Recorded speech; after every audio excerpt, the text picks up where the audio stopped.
Good morning students. I hope all of you are fine and I hope आप लोगों ने zero order और first order kinetics को अच्छे से प्रिपेयर कर लिया होगा। अब आज हम शुरुआत करने वाले हैं मॉलिक्यूलैरिटी ऑफ रिएक्शन से। तो जैसे ऑर्डर को हमने डिफाइन किया था, रेट लॉ एक्सप्रेशन से हमें वो एक्सपेरिमेंटल वैल्यू मिली थी जिसके अकॉर्डिंगली कोई भी जो रिएक्शन है उसका रेट बेसिकली डिपेंड करता है ऑर्डर पर। ठीक है, लेकिन एक और टर्म जो है वो बहुत कंफ्यूज करती है ऑर्डर को, और वो टर्म है molecularity. So let me define first of all molecularity. What is molecularity? It is defined as the number of reactant molecules which collide with each other to form products. यानी किसी reaction में कितने reactant के molecules आपस में collide कर रहे हैं, आपस में टकरा रहे हैं ताकि प्रोडक्ट बने, ऐसे नंबर को डिफाइन किया जाता है एज मॉलिक्यूलैरिटी. लेकिन जो मॉलिक्यूलैरिटी है अगर किसी रिएक्शन के लिए लिखा जाए, जैसे for example if I am writing say that KMnO4 on reacting with in the presence of dilute sulfuric acid on reacting with FeSO4 forms MnSO4, K2SO4, Fe2SO4 whole thrice and H2O. ये particular equation जो है इसमें आपके 7 sulphuric acid के molecules use होंगे, ferric hydroxide या ferrous sulphate के molecule use होंगे कुछ, और KMnO4 के.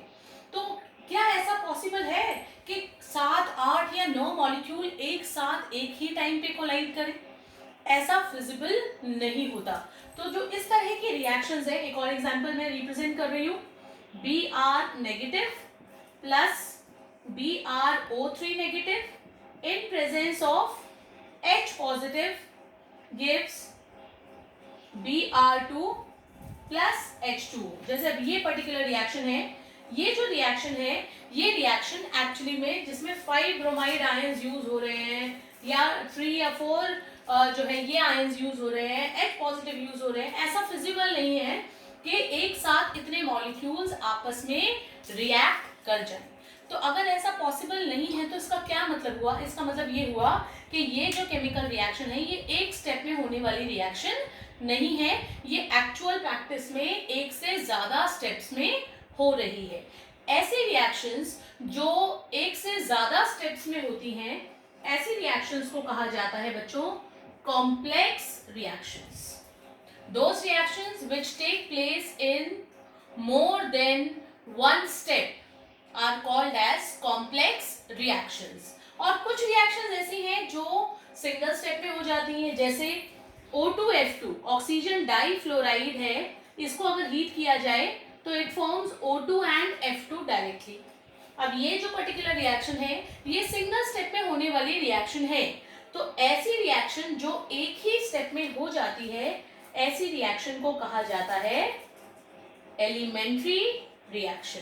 तो इस तरीके से हमने रिएक्शंस को दो तरीके से क्लासिफाई कर दिया कि एक होती है कॉम्प्लेक्स रिएक्शन जो एक से ज्यादा स्टेप्स में होती है, और कुछ रिएक्शंस होती हैं जो सिंगल स्टेप में हो जाती हैं, they are called as elementary reactions. तो ये जो मॉलिक्यूलैरिटी का कॉन्सेप्ट है, जो यहाँ नंबर ऑफ रिएक्टेंट मॉलिक्यूल जो एक दूसरे के साथ कोलाइड करके प्रोडक्ट बना रहे हैं उसको इंडिकेट करता है, ये कॉम्प्लेक्स रिएक्शंस के लिए एप्लीकेबल नहीं है. The concept of molecularity is applicable only for elementary reaction. जैसे आप यहाँ पे देख सकते हो कि सिर्फ एक ही मॉलिक्यूल है जो टूट रहा है और O2F2 बना रहा है, इसका मतलब ये जो पर्टिकुलर रिएक्शन है इसकी मॉलिक्यूलैरिटी 1 है, यानी ये है आपका यूनिमॉलिक्यूलर. इसी तरीके से हाइड्रोजन और आयोडीन कंबाइन करके बनाते हैं HI.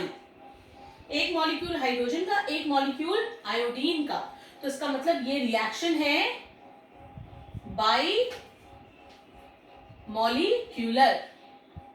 ठीक है, यानी इसकी मॉलिक्यूलैरिटी है 2। एक और रिएक्शन देखते हैं, 2N2O5 gives 4NO2 plus O2।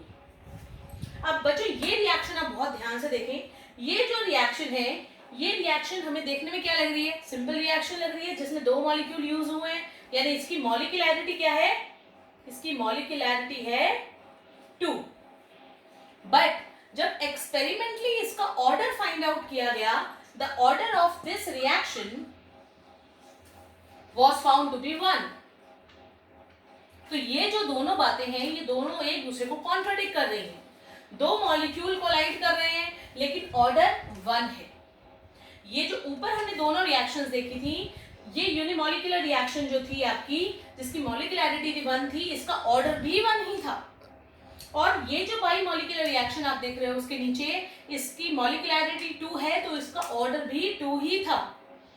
ठीक है, इसका मतलब ये हुआ, जो हमें यहां से नजर आ रहा है कि ऑर्डर 1 और मॉलिक्यूलैरिटी 2, इसका मतलब ये हुआ कि ये जो पर्टिकुलर रिएक्शन है, ये हमें देखने में लग रही है एलिमेंट्री है, पर ये एक्चुअल में एलिमेंट्री नहीं बल्कि कौन सी रिएक्शन है, कॉम्प्लेक्स है, यानी एक से ज्यादा स्टेप्स में हो रही है। तो इसका मतलब ये हुआ, हम ये कह सकते हैं कि जो एलिमेंट्री रिएक्शंस होती हैं, ठीक है, एलिमेंट्री रिएक्शंस के जो मॉलिक्यूलैरिटी और जो ऑर्डर है वो सेम होता है। ठीक है, लेकिन कॉम्प्लेक्स रिएक्शंस में the molecularity and the order are different. Clear everyone? I hope it is clear. And now let us proceed ahead. अब यहां से थोड़ी सी और कुछ चीजों को डिस्कस करते हैं इसी मॉलिक्यूलैरिटी के कॉन्सेप्ट से।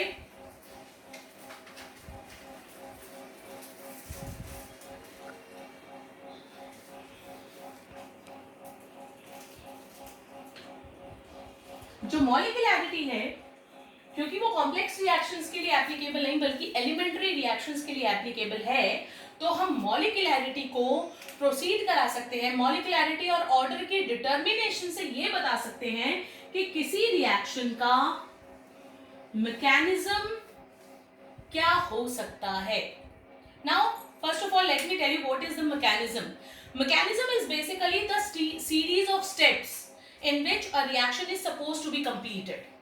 ठीक है, ये जो मैकेनिज्म है, ये किसी रिएक्शन के लिए जब हम लिखते हैं तो इसका मतलब ये होता है कि हम ये लिखना चाह रहे हैं कि वो रिएक्शन एक्चुअल में हुई कैसे होगी। अब ऑल्दो ये एक थ्योरेटिकल सा कॉन्सेप्ट है, लेकिन इसके बावजूद भी कुछ साइंटिस्ट या कुछ स्कॉलर्स जो हैं ये भी मानते हैं कि ये बहुत ज़्यादा जो है एक्सपेरिमेंटल थिंग्स हैं, क्योंकि जब हम किसी रिएक्शन के मैकेनिज्म को एक्चुअल में स्टडी करते हैं तो हम ये आइडेंटिफाई करने की कोशिश करते हैं कि वो रिएक्शन जब हो रही है तो उसमें कौन कौन सी इंटरमीडिएट स्पीशीज बन रही है, एक्सपेरिमेंटली फाइंड आउट किया जाता है और फिर उन सब के बेसिस पे जो है मैकेनिज्म को लिखा जाता है। So it is like contradiction between the people जिनकी अलग अलग सोच है। कोई मानता है कि मैकेनिज्म सिर्फ एक थ्योरेटिकल कॉन्सेप्ट है, कोई कहता है मैकेनिज्म एक्सपेरिमेंटल कॉन्सेप्ट है, पर हम इन बातों से ऊपर उठकर ये डिस्कस करते हैं कि कैसे ऑर्डर और मॉलिक्यूलैरिटी की हेल्प से मैकेनिज्म को आइडेंटिफाई कर सकते हैं। So let me take an example of the same one जो मैंने अभी लिखा था। 2N2O5 gives 4NO2 plus O2।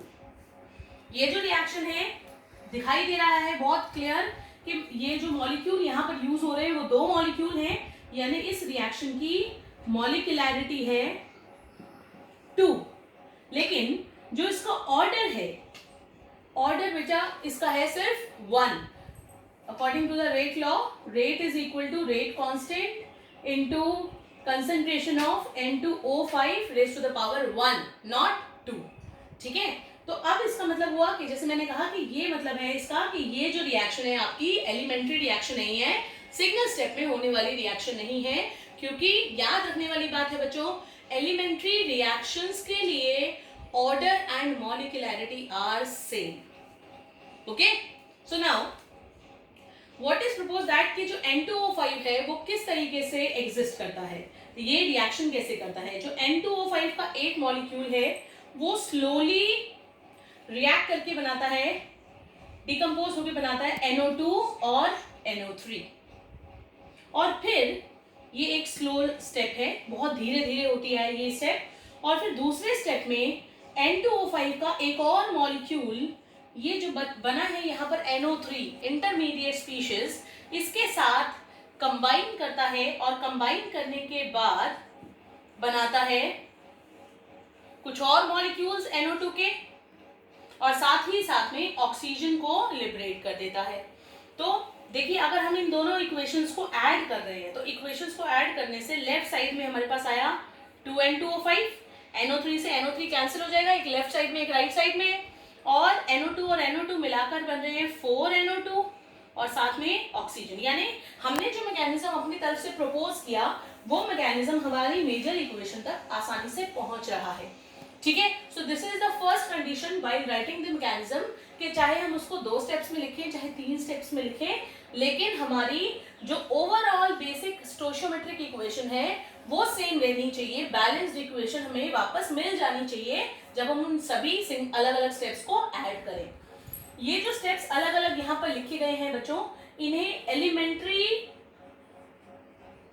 Steps कहा जाता है। ठीक है, सभी स्टेप्स को 1 2 3 कितने भी स्टेप्स में आप मैकेनिज्म लिखें, that is called as elementary step. Now very important information, जैसे अगर सपोज एक रेस में 4 लोग भाग रहे हैं और जो है प्लेयर्स रन कर